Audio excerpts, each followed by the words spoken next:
This is what I used to look like. I was addicted to video games as an early teen, and I really let myself go. My schedule every day pretty much consisted of just eating, sleeping, school, and gaming.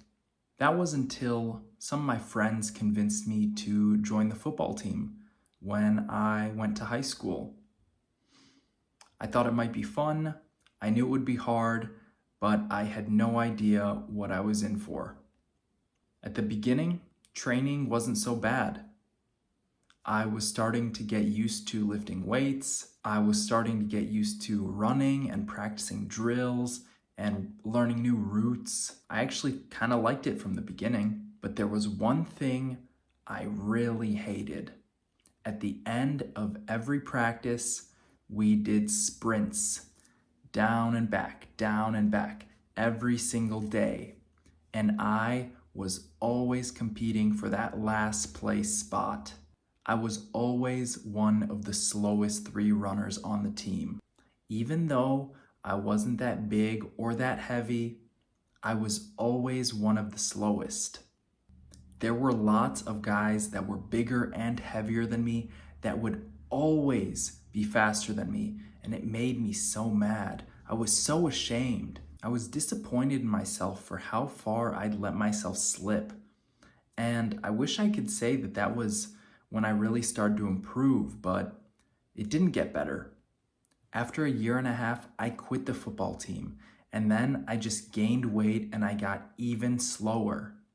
I was convinced that I was just slow. I didn't have those fast twitch muscle fibers that everyone was talking about. It wasn't until just a few years ago that I realized speed is a skill, just like strength. If you nurture it, you can actually get faster. The main reasons that I found that I was slow, and what I believe are the main reasons that most people are slow, are pretty simple. Most people who are slow simply don't train. These can be boiled down into really 2 categories: lazy people and people who are ignorant of training, people who just don't understand how to do it. The other reason why people tend to be slow is because they're just too heavy. In my case, all of that extra weight I was carrying around was literally holding me back. It was literally holding me back from becoming the man I wanted to be. Fortunately, I've fixed this for myself. Through consistency and dedication, showing up for myself has led to me being even faster now than I was then. In fact, if I compare myself with my former teammates, I can almost guarantee you that those guys that were faster than me before wouldn't stand a chance now. It really all comes down to the fact that I have been training consistently and I've started incorporating training for speed. Training for speed is basically setting the intent that today I'm gonna go fast. It's really that simple. If you know how to train, you know how to train for speed. All you have to do is do the same thing you do, but go faster. Perform your reps with intensity. Don't take breaks in between. Breathe quickly. Let that oxygen fuel you.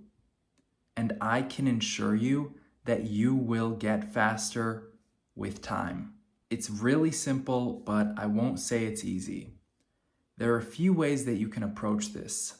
Luckily, you don't have to pay any money for this. You could do it yourself.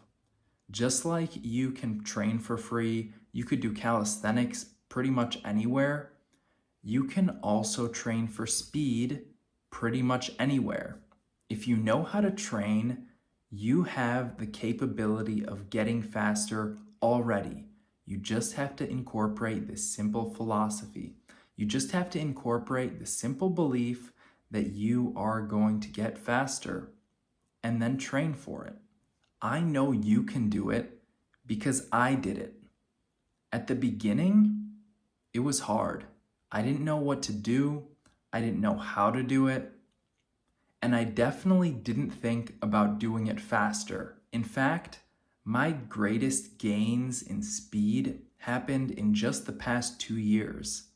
Thanks to one of my trainers, I have been able to really focus on doing things faster, on upping the intensity, and I'm really proud to say that it has absolutely worked. I have gotten faster and I have gotten better. You can do it alone, but it's always much easier when you have someone by your side to show you the ropes. It's easier when there's someone who's gone through it already and they know exactly what you need to do to level up. When it comes down to training for speed, it really just starts with training. You have to get active. Once you begin to master a lift, squats for example, you'll be able to do squats with less weight much faster than you could do them with higher weight. So, one way that we can really ensure that we're training for speed is by lowering the weight, but really keeping that intensity high, making sure that we're going as fast as possible without sacrificing our form. Training for speed is something that anybody can do, and you can get faster too.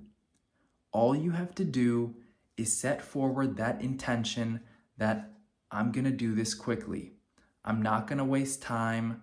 I'm gonna get it done, and I'm gonna get it done as fast as I can. If you're the type of person that's ready to take the next step and change your life, I have a few spots opening up in my one-on-one training program. I will personally help you to lose 25 pounds in just 75 days, or I'll give you your money back and I'll pay you $100. You literally have nothing to lose except maybe some fat. I hope you gained something from this video. I'll see you in the next one.